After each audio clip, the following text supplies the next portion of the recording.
mlhy, vánice a sněhové bouře. V takových chvílích jsou hory krutým nepřítelem, hledajícím neskušenou oběť. Posláním horské služby je zachraňovat lidské životy, a to za jakýchkoliv podmínek. Bez ohledu na to, jaký bylo počasí a bez ohledu na to, jestli padal sníh, prostě jsme tu byli týden co týden.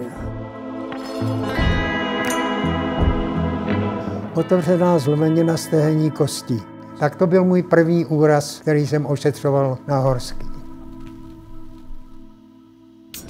Lyžařský sport je opravdu hezký. Přináší radost z přírody a pohybu. Seřízenou. Takže nemůže dojít k úrazu. Nemůže. To nebylo vůbec vypínací, to musela buď prasknout lyže nebo noha. V Krkonoších na české i polské straně spadne okolo 50 lavin ročně. Hej, tyhle! Klíčový pro přežití v lavině je čas. To je to, co rozhoduje o tom, jestli tam přežiješ nebo ne.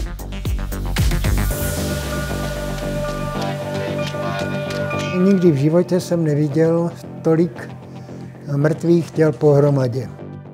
Na to se prostě nezapomíná. Na prvním místě jsou ty životy těch záchranářů. Pokud my se tam nedostaneme živí a zdraví, tak tomu pacientovi nepomůžeme. Chyby dělají lidi, ne hory.